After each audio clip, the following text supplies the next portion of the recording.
ہر دعویٰ متقاضی ہوتا ہے دلیل کا. کوئی بھی دنیا میں ادعا کرے دعویٰ کرے تو اس کے لیے آپ کو دلیل چاہیے ہوتی ہے. تو پروردگار کہہ رہا ہے کہ جب تم مجھ سے محبت کا دعویٰ کرو گے تو اس کی دلیل کیا ہے کہ میرے حبیب کی اتباع کرو, میرے حبیب کی پیروی کرو. جب تم میرے حبیب کی اتباع کرو گے, پیروی کرو گے, تو میں بھی تم سے محبت کروں گا, اور میری محبت کی دلیل یہ ہے کہ میں تمہارے گناہوں کو معاف کر دوں گا. تو محبت دو طرفہ ہو گئی. ایک بار اور صلوات بھیجیے محمد والے محمد پر.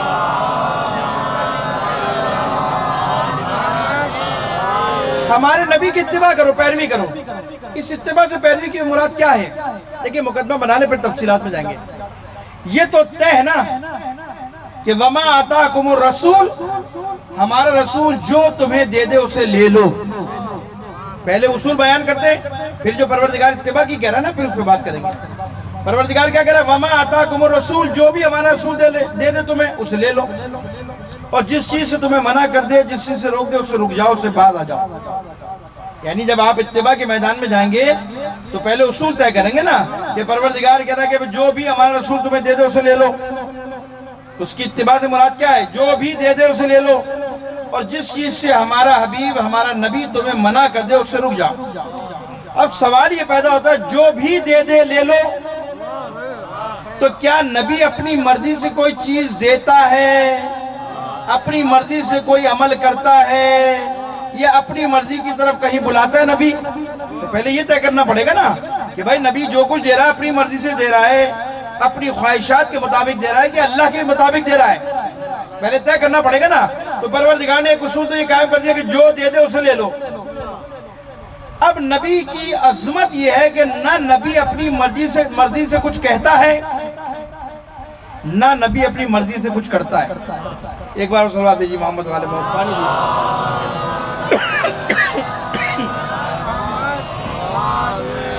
نہ نبی کچھ بولتا ہے, نہ نبی اپنی مرضی سے کوئی عمل کرتا ہے. قرآن کی آیت ہے, قرآن کیا کہہ رہا ہے؟ وَمَا يَنْتَقُ عَنِ الْهَوَىٰ إِنْ هُوَ إِلَّا وَحْيٌ يُوحَىٰ. ہمارا نبی کچھ بھی نہیں کہتا, ہمارا نبی کچھ نہیں بولتا, مگر یہ جو وحی الہی کے مطابق ہوتا ہے. یعنی جب بھی ہمارا نبی کوئی بات کرے گا, کوئی گفتگو کرے گا, کوئی پیغام دے گا, تو یہ اس کی اپنی ذاتی بات نہیں ہوگی, اس کا اپنا کلام نہیں ہوگا. پروردگار نے قرآن میں واضح کر دیا یہ نبی جو کچھ بھی کہے گا یہ وحی الہی کے تابع ہے, وحی کے مطابق کہے گا. قرآنی اصول ہے نا. میں ابھی حدیث کی طرف نہیں جا رہا, میں تو ابھی قرآن کی روایت قرآنی آیات پڑھ رہا ہوں آپ کے سامنے. یعنی وَمَا يَنْتَقُ عَنِ الْهَوَىٰ إِنْ هُوَ إِلَّا وَحْيٌ يُوحَىٰ. یہ کچھ بھی نہیں کہتا, کچھ نہیں بولتا, کوئی نطق نہیں کرتا, مگر یہ کہ جو اللہ کی وحی ہو, وحی الہی کے تابع ہے ہمارے نبی. اپنی مرضی سے کچھ نہیں کہے گا, اپنی مرضی سے کچھ نہیں بولے گا. یعنی یقین پروردگار قرآن میں کہہ رہا ہے جو کچھ بھی کہے گا اللہ کے حکم کے مطابق کہے گا. تو ایک اصول طے ہو گیا کہ پروردگار کا نبی اپنی مرضی سے کچھ بولتا ہی نہیں ہے. اچھا, اپنی مرضی سے کوئی عمل کرتا ہے؟ کوئی عمل اپنی مرضی سے, جیسے ہم کر لیتے ہیں اپنی مرضی سے. کبھی ہمارا دل چاہے کہ بھئی یہ کر لیں, نبی کیا اپنی مرضی سے یہ کر سکتا ہے؟ نہیں. وَمَا تَشَاءُونَ إِلَّا أَن يَشَاءَ اللَّهُ. قرآن کہہ رہا ہے ہمارا نبی کچھ کرتا ہی نہیں ہے مگر یہ جو خدا چاہتا ہے. نہ خدا کی مرضی کے بغیر بولتا ہے, نہ کوئی ایسا عمل کرتا ہے مگر وہ کرتا ہے جو خدا چاہتا ہے. یعنی گفتگو بھی کرے گا تو خدا کے حکم کے مطابق, کوئی عمل کرے گا تو خدا کی رضا کے مطابق, اور ایسا عمل کرے گا کہ خدا اس کے عمل کو اپنا عمل قرار دے گا کہ وَمَا رَمَيْتَ إِذْ رَمَيْتَ وَلَكِنَّ اللَّهَ رَمَىٰ. اے نبی یہ پتھر آپ نے نہیں مارے ہیں, یہ پتھر آپ کے خدا نے مارے ہیں. یعنی اللہ نے نبی کے عمل کو اپنا عمل قرار دیا. صلوات بھیجیے محمد والے محمد پر. ایک بار اور صلوات بھیجیے محمد والے محمد پر.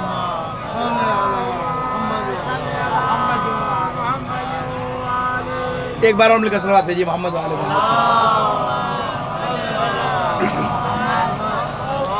اب آئیے بات کو جمع کرتے اور آگے اڑاتے بات کو. دیکھیے یہ تو طے ہو گیا نا, میں نے آپ کو اصول دے دیا. اب اس میں نہ کوئی شیعہ سنی کی بحث ہے, نہ کوئی لڑائی ہے, نہ جھگڑا ہے. میں نے تو قرآن کی آیت پڑھی ہے. قرآن نے کہہ دیا ہمارا نبی کوئی کلام نہیں کرے گا مگر یہ کہ جو اللہ کہے گا وہی بولے گا. یہ کوئی عمل نہیں کرے گا مگر یہ جو اللہ چاہتا ہے وہ کرے گا، اور اس کے عمل پر اللہ نے مہر لگا دی کہ یہ نہیں کرتا۔ یہ جو بھی عمل کرتا ہے سمجھ لو اس کے خدا نے کیا ہے یہ عمل، یہ پتھر تم نے نہیں مارے، اے نبی یہ پروردگار نے پتھر مارے۔ تو سمجھ میں آ گیا، یعنی پتھر کا مارنا بھی فعل نبی نہیں ہے، اللہ کہہ رہا ہے یہ میرا عمل ہے۔ تو اب میں مسلمانوں سے سوال کرتا ہوں، مجھے اتنا جواب دے دو، نبی اپنی مرضی سے کچھ کہتا نہیں ہے، نبی اپنی مرضی سے کچھ کرتا نہیں ہے، نبی کے عمل کو خدا اپنا عمل قرار دے رہا ہے، تو پھر امت سے میرا سوال ہے کہ نبی اگر اپنی بیٹی کے تعظیم میں کھڑا ہو رہا ہے، نبی اگر غدیر کے میدان میں علی کی ولایت کا اعلان کر رہا ہے، نبی اگر اپنے نواسوں کے لیے ناکہ بنائے، تو سمجھ لو یہ نبی کا عمل نہیں ہے، خدا یہ چاہتا ہے کہ اہل بیت کی تعظیم کو اس طرح سے انجام دیا جائے۔ خدا چاہتا ہے کہ اہل بیت کی عظمت کو بیان کرے نبی کے ذریعے، خدا چاہتا ہے اہل بیت کی عظمت کو بیان کرے پیغمبر کے ذریعے۔ کوئی عمل نبی اپنی مرضی سے نہیں کرتا۔ آپ سے میں سوال کرتا ہوں، اگر نبی اپنی مرضی سے عمل کرتے تو سارے مسلمانوں کو یہ کرنا چاہیے تھا نہیں چاہیے تھا؟ سارے مسلمان اپنی بیٹی کی احترام میں کھڑے ہو جاتے، کوئی بھی نہیں کھڑا ہوتا۔ حالانکہ نبی کے عمل میں ٹخنے سے پائنچے کو اوپر کرنے کو سنت سمجھتے ہو؟ نبی اگر ٹکنے سے اونچے پائنچہ کرے روایت کے مطابق آپ کی، تو آپ کہتے ہیں سنت ہے۔ نبی اپنی بیٹی کی تعظیم میں کھڑا ہو رہا ہے تو یہ سنت نہیں ہے۔ بھئی یہ سنت کیوں نہیں ہے؟ اس کا مطلب یہ ہے کہ نبی کسی ذاتی حیثیت میں نہیں اٹھ رہے، بلکہ نبی سیدہ کا تعظیم کر کر بتا رہے کہ ایک سردار جو نبیوں کا سردار ہے، وہ دوسرے سردار جو عورتوں کی سردار ہے اس کی تعظیم کے لیے اٹھ رہا ہے۔ جو یہ عمل ہے، خدا نے حکم کیا کہ عظمت کیسی بیان کی جائے، سیدہ کا ایسا احترام کیا جائے، اور روایت یہاں تک لکھا کہ یہیں تک احترام نہیں ہے کہ تعظیم میں کھڑے ہوتے تھے۔ روایت کہتی تھی کہ جب بیٹی گھر میں داخل ہوا کرتی تھی تو رسول اپنی مسند چھوڑ کر سیدہ کا استقبال کیا کرتے تھے۔ تو یہ جو کچھ بھی اہل بیت کی عظمت بیان کی گئی ہے روایات میں، جو بھی چیز بیان کی ہے، خداوند متعال نبی کو حکم دے رہا ہے اس گھرانے کی عظمت کو بیان کرنے کے لیے۔ اس گھرانے کا مقام کیا ہے، اس گھرانے کی حیثیت کیا ہے۔ اور عزیزوں، کون کون سی روایتیں میں آپ کے سامنے پڑھوں؟ یہ تو خدا کا شکر ہے، یہ آج جو پوری دنیا کے اندر آپ ذکر اہل بیت کر رہے ہیں، آپ اہل بیت کی مجالس میں شرکت کر رہے ہیں، دور دراز سے آپ یہاں پر آتے ہیں، اہل بیت کا ذکر سنتے ہیں، اپنے ایمان کو تر و تازہ کرتے ہیں، اپنے ایمان کو تقویت عطا کرتے ہیں۔ یہ آپ کا یہاں آنا یہ بھی لطف الہی ہے، لطف الہی ہے۔ اہل بیت کی محبت ایسی نہیں ہے، اس اہل بیت کی محبت کی ایک قیمت، ایک ارزش ہے۔ میں نے پیغمبر کی حدیث پڑھی، میں حیران رہ گیا۔ پیغمبر ارشاد فرماتے ہیں کہ لوگوں، جب خدا کسی سے محبت کرتا ہے تو اس پر احسان کر دیتا ہے۔ احسان کرتا ہے، کیا احسان کرتا ہے؟ مال دیتا ہے، دولت دیتا ہے، شہرت دیتا ہے؟ نہیں، جب اللہ کسی سے محبت کرتا ہے تو اس کی محبت کا معیار مال اور دولت نہیں ہے، شہرت نہیں ہے۔ اگر مال اور دولت معیار ہو تو مال تو یہودیوں کے پاس بھی بہت ہے، مال سعودیوں کے پاس بھی بہت ہے، تو کیا یہ اللہ کی محبت کا منبع ہے کیا؟ اللہ ان سے محبت کرتا نہیں۔ محبت کا ایک پروردگار کے نبی نے ایک اصول دیا، ایک میزان دیا ہے۔ کیا کہتا ہے پروردگار؟ جب کسی سے محبت کرتا ہے تو کیا کرتا ہے؟ محبت کرتا ہے تو اللہ اس پر احسان کرتا ہے۔ احسان کیا کرتا ہے؟ نبی نے فرمایا وہ اللہ احسان یہ کرتا ہے کہ میرے بھائی کی علی ابن ابی طالب کی محبت ان کے دلوں میں ڈال دیتا ہے۔ یعنی احسان کیا کرتا ہے خدا؟ کہ میرے بھائی کی محبت لوگوں کے دلوں میں ڈال دیتا ہے، اہل بیت کی محبت دلوں میں ڈال دیتا ہے۔ تو آپ مجھے بتائیے کہ اللہ کا احسان ہے یا نہیں یہاں پر؟ یہ خدا کا لطف ہے یا نہیں آپ کے اوپر کہ آپ دنیا کے سارے کام چھوڑ کر ان حالات میں، جب معاش مشکل میں ہے، جب معاشی صورتحال معاشرے کی خراب ہے، لوگ پریشان ہیں، اپنے کام کاج چھوڑ کر اس دروازے پر آ کر بیٹھتے ہیں۔ اس دروازے پر بیٹھنا اس بات کی دلیل ہے کہ خدا تم سے راضی ہے۔ محمد و آل محمد بلند تر صلوات۔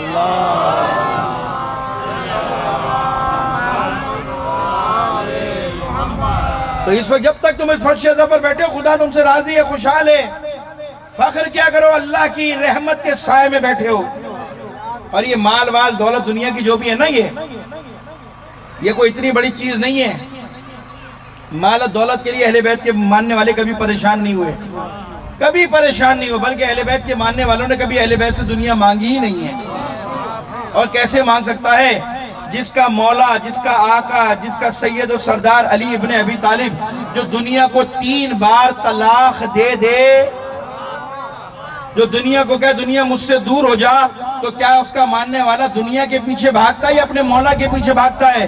اس لیے جب ہم یہاں پر آتے اپنی دنیا کو باہر رکھ کر حسین کے دروازے پر آ کر بیٹھ جاتے ہیں. پھر ہمیں فکر نہیں ہوتی کسی چیز کی. اور عزیزو یاد رکھیے گا کہ دنیا کی سب سے بڑی دولت یہ اہل بیت کی محبت ہے. ایک شخص آیا چھٹے امام کی خدمت میں، آنے کے بعد کہتا ہے امام جعفر صادق علیہ السلام سے،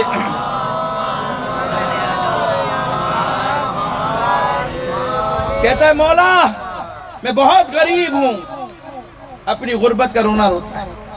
مولا کھانے کو کچھ نہیں ہے، بڑا غریب ہو، کئی دن سے گھر میں فاقے ہو رہے. چھٹے امام نے اپنے ماننے والے کو دیکھا، اس کے چہرے کو، اور دیکھ کر کہتے تو غریب ہے؟ ہاں مولا میں غریب ہوں. کہا نہیں، تو سب سے زیادہ امیر ہے. امام نے کہا تو سب سے زیادہ امیر ہے. پھر وہ کہتا نہیں مولا میرے گھر میں جا کر دیکھیں، میرے تو بچے 3 دن سے بھوکے ہیں، کھانے کو بھی کچھ نہیں ہے، میری حالت بہت خراب ہے، میں بہت غریب ہوں. امام نے کہا کس نے کہا تو غریب ہے؟ تو سب سے زیادہ امیر ہے.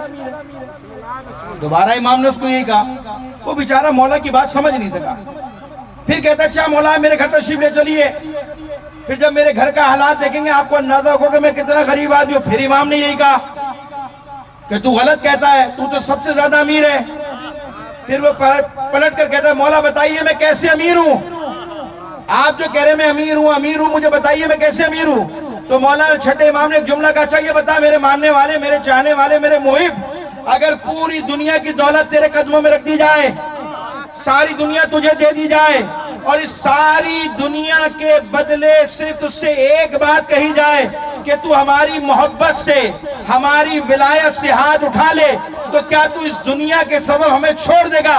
فوراً کہتا ہے فرزند رسول پوری دنیا کو ٹھوکر مار سکتا ہوں، آپ کی محبت اور ولایت کو نہیں چھوڑ سکتا. تو امام پلٹ کر کہتے پھر تو غریب کیسے ہوا؟ ساری دنیا کی دولت ایک طرف ہے، ہماری محبت اور ولایت ایک طرف ہے. عزیزو یہ ہے دنیا اہل بیت کے آگے کچھ بھی نہیں ہے. اسی لیے پوری تاریخ اٹھا کر دیکھو، مجھے کوئی بتائے کھڑا ہو کر کہ سلمان نے کبھی کہا ہو کہ مولا دنیا دے دو، ابو ذر نے کہا ہو کہ مجھے دنیا دے دو، مقداد نے کہا مولا دنیا کی مشکل حل کر دو، میری کوئی نہیں ملے گا. بلکہ ابو ذر کا تو واقعہ بھی مشہور ہے. ایک دن بہت پریشان تھے، مولا کے پاس آ کر بیٹھ گئے، پریشان تھے. علی نے کہا پریشان لگتا ہے؟ کہا کیا پریشانی ہے؟ کہا مولا بتاتے ہوئے شرم آتی ہے. مولا کھڑا ہے کائنات کا، کہا بتاتے ہوئے شرم آتی ہے. کہا ابو ذر کیا علی سے بھی چھپائے گا؟ اپنے مولا سے بھی چھپائے گا، شرمائے گا؟ کیا مسئلہ ہے بتا مجھے. کہا یا علی 3 دن ہو گئے گھر میں کھانے کو کچھ نہیں ہے. یہ ہے علی کے ساتھ رہتے ہیں اور علی سے بتاتے ہوئے شرما رہے ہیں کہ 3 دن ہو گئے کھانے کو کچھ بھی نہیں ہے. علی نے کہا تو نے مجھے کیوں نہیں بتایا؟ کہا شرم آتی ہے مولا. اچھا وہ پتھر پڑا لیا اٹھا کر، دوڑ کر گیا، اتنا موٹا پتھر اٹھایا علی کو دے دیا. جب اس کے ہاتھ میں تھا پتھر تھا، علی کے ہاتھ میں آیا سونا بن گیا. جیسے علی کے ہاتھ میں آیا سونا بن گیا. جیسے سونا بنا علی نے ابو ذر کو دے دیا، جا اپنی ضرورت پوری کر لے، اپنے بچوں کی ضرورت پوری کر لے. اب کیا کیا ابو ذر نے؟ ابو ذر وہیں علی کے پاس بیٹھ گیا اور اس پتھر کو توڑنا شروع کر دیا. اور تھوڑے چھوٹی چھوٹی ڈلیاں جب اس کی بن گئے، ان سارے پتھر میں سے، اتنے بڑے پتھر میں سے اتنی سی ڈلی لی اور جانے لگا. باقی سارا سونا چھوڑ دیا، وہیں چھوڑ دیا، اتنی سی ڈلی لے کے جانے لگا. علی نے ابو ذر کو دیکھ کر کہا یہ کیا کیا تو نے؟ یہ تو میں نے تجھے دیا تھا، تو نے سارا چھوڑ دیا، اتنا سے لے گیا. اب ابو ذر کا جواب سنیے گا اور علی کا جواب سنیے گا کہ یہ تو نے کیا کیا؟ کہ مولا جتنی ضرورت تھی اتنا لے لیا. علی کو کہا جتنی ضرورت تھی اتنا لے لیا. اب علی نے سوال کیا ابو ذر پھر کل کیا کرے گا؟ جب کل ضرورت پڑے گی تو کل کیا کرے گا؟ تو ابو ذر نے علی کو پلٹ کر جواب دیا یا علی کل کی فکر وہ کرے کہ جس کے پاس علی جیسا امام نہ ہو.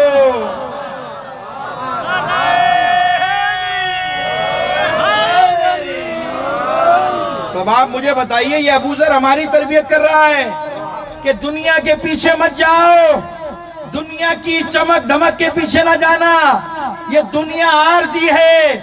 ابو ذر بتا رہے اگر دنیا اور آخرت چاہتے ہو تو تمہیں علی کے پاس آنا پڑے گا. عزیزو یہ ہے.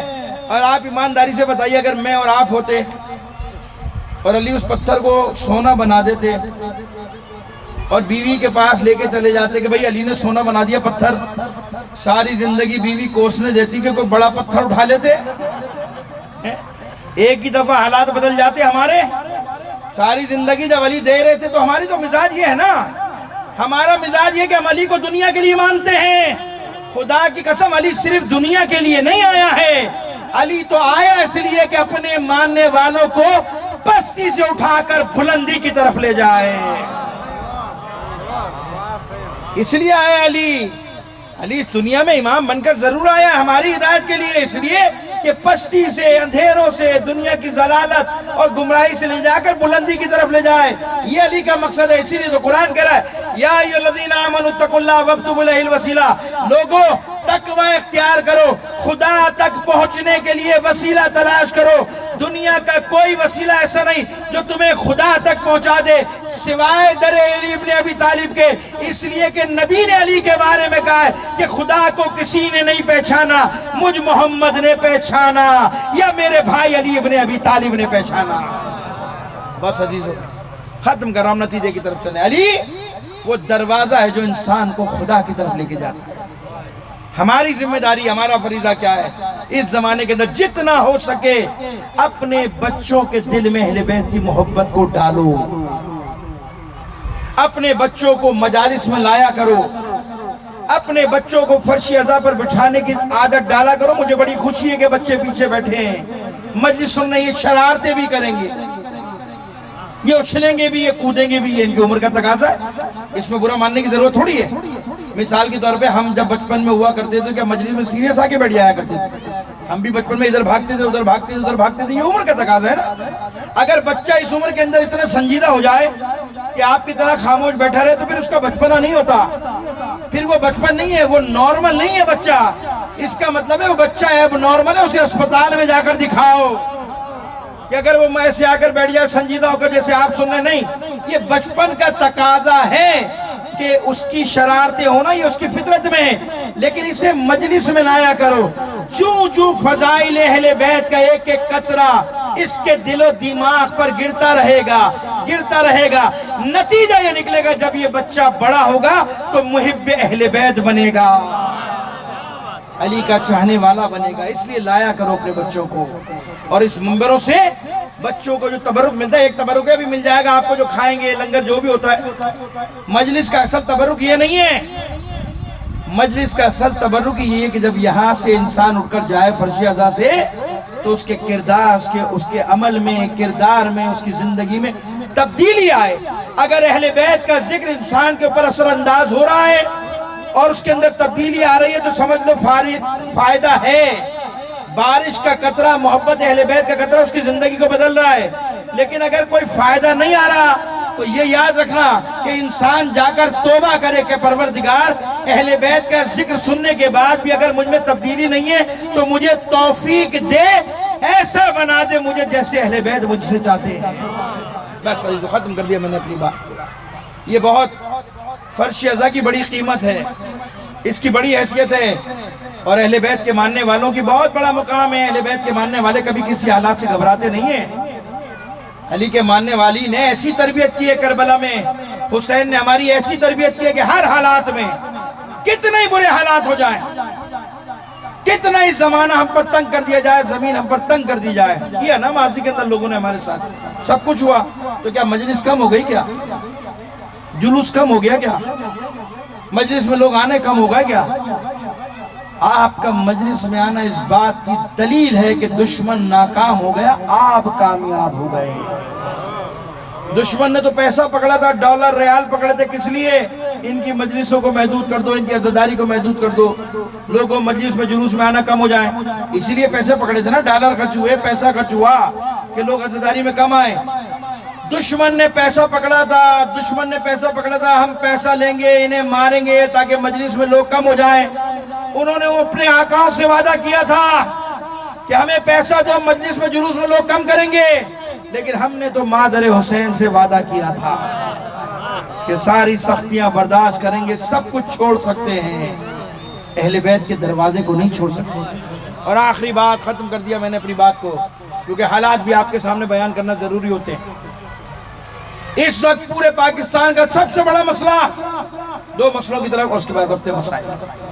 پہلا مسئلہ پاکستان کا جو کل سے ڈیولپ ہوا ہے وہ ہے سنتاس معاہدہ۔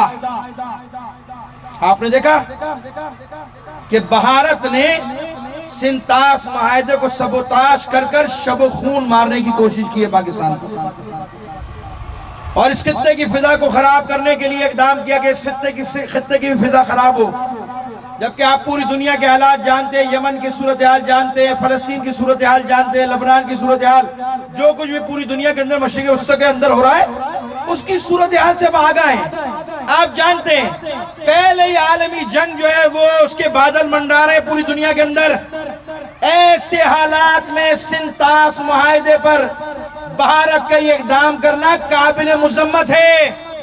وہ چاہتا ہی ہے کہ اس خطے کا ماحول خراب ہو جائے، وہ چاہتا ہے کہ اس خطے کے اندر کشیدگی بڑھ جائے۔ اقوام متحدہ کو چاہیے، عالمی ادارے جو امن کے ادارے، ان کی ذمہ داری ہے کہ وہ بھارت کو لگام دے، انڈیا کو لگام دے، وہ پاکستان کو کمزور نہ سمجھے۔ اگر وہ سمجھتا ہے کہ پاکستان میں آپس میں کچھ چھوٹے موٹے اختلافات ہیں، اس کا فائدہ اٹھا کر ہم پر جنگ کو مسلط کرے گا، ہم پر کوئی ایسا کام کرے گا، تو انڈیا واضح سن لے، ہم پاکستان کی قوم اپنے ملک کے چپے چپے کا دفاع کرنے کی طاقت رکھتے ہیں۔ تو لہذا غلط فہمی میں نہ رہے، ہم ایک طاقتور قوم ہے، ایٹمی ملک ہیں، ہمیں کسی ملک سے موازنہ نہ کرنا، مقایسہ نہ کرنا ہمارا، ہم طاقت رکھتے ہیں، اور اتنی طاقت رکھتے ہیں اگر کوئی پتھر ہماری طرف آیا تو ہم اس پتھر کا جواب اینٹ سے دینا جانتے ہیں۔ یہ ہماری سرزمین ہے، تو لہذا پیغام دے رہا ہوں بھارت کو، اپنی اس حرکت سے باز آئے۔ اور دوسرا مسئلہ جو اس وقت ہمارا بنیادی مسئلہ ہے، سندھ کا مسئلہ ہے، وہ اس وقت پانی کا مسئلہ، کینال کا مسئلہ۔ میں وفاقی حکومت کو متوجہ کر رہا ہوں، متنبہ بھی کر رہا ہوں، پہلے ہمارے سندھ کی صورتحال خشکسالی کے حوالے سے بہت متاثر ہے، بہت خراب ہے، ہماری فصلیں متاثر ہیں، ہمارے علاقے بنجر ہیں، لوگوں کے پاس پینے کے پانی کی سہولت نہیں ہے، اور تم ہماری زمین پر شب و خون مارنا چاہتے ہو۔ یہ سندھ کی سرزمین ہماری ماں کی حیثیت رکھتی ہے، یہ ہمیں پانی پلاتی ہے، یہ ہمیں فصلیں دیتی ہے، یہ ہمیں کھلاتی ہے پلاتی ہے۔ کسی کو یہ اجازت نہیں دیں گے کہ ہماری سندھ کی سرزمین پر شب و خون مارے۔ اگر ہمیں حق نہیں دیا گیا تو اللہ نے ہمیں اتنی صلاحیت دی ہے کہ ہم اپنا حق چھیننا بھی جانتے ہیں۔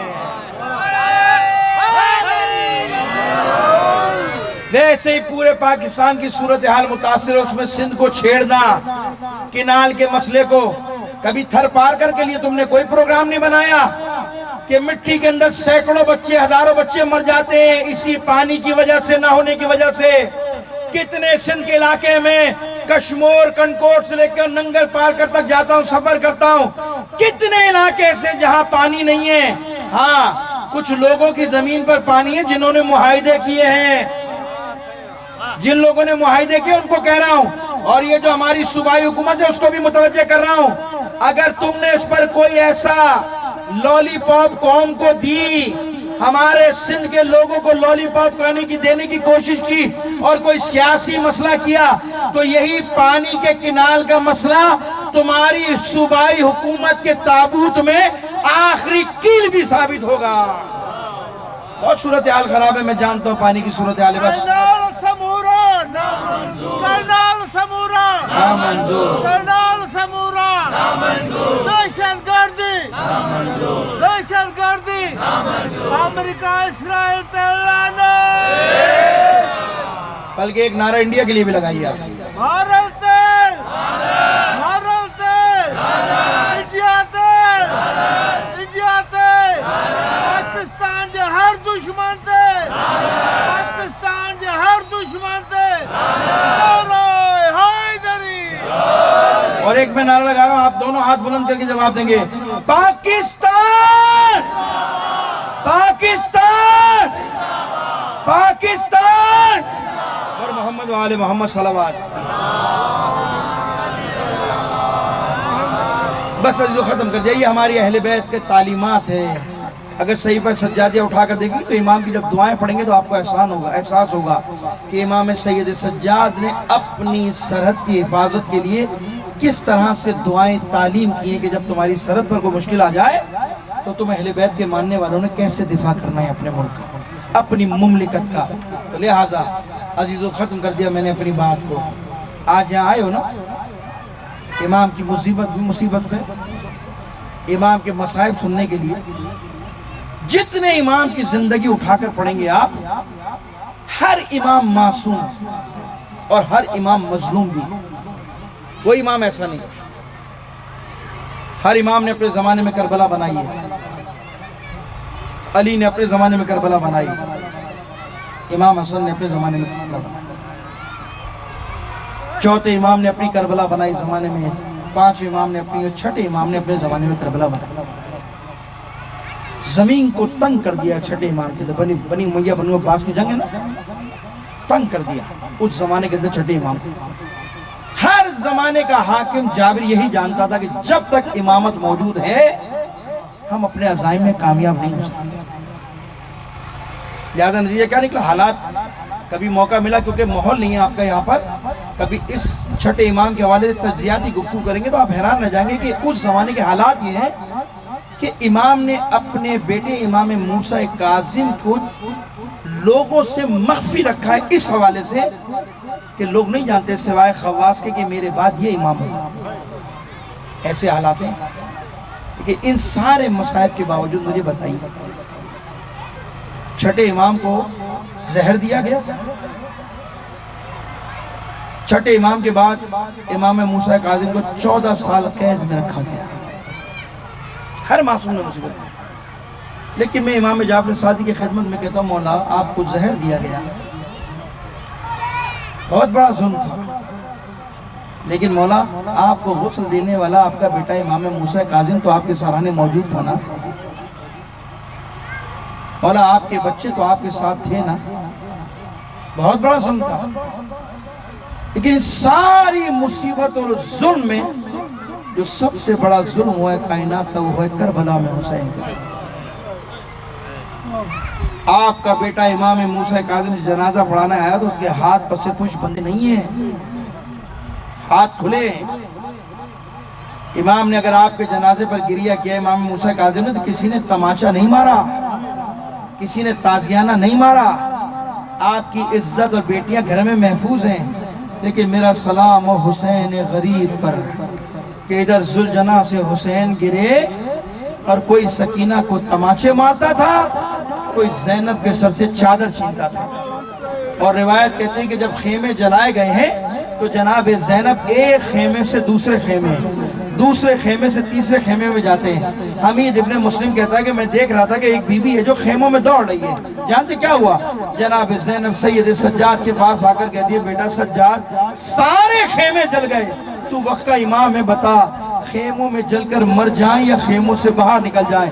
سید سجاد نے غشی سے آنکھیں کھولی اور رو کر ایک جملہ کہا، پھپھی اماں جان بچانا واجب ہے، خیموں سے باہر نکل جائیے۔ عزاداران حسین سید سجاد نے جیسے حکم دیا جناب زینب نے پشت پر سید سجاد کو اٹھایا۔ حمید ابن مسلم کہتا ہے کہ میں نے دیکھا کہ ایک بی بی ہے جو امام کو گود میں اٹھا کر خیمے سے باہر نکلی ہے۔ عزادارو ایک واقعہ یہ ہے حسین کے بعد، اور دوسرا واقعہ یہ ہے کہ جب چھوٹی بچی اپنے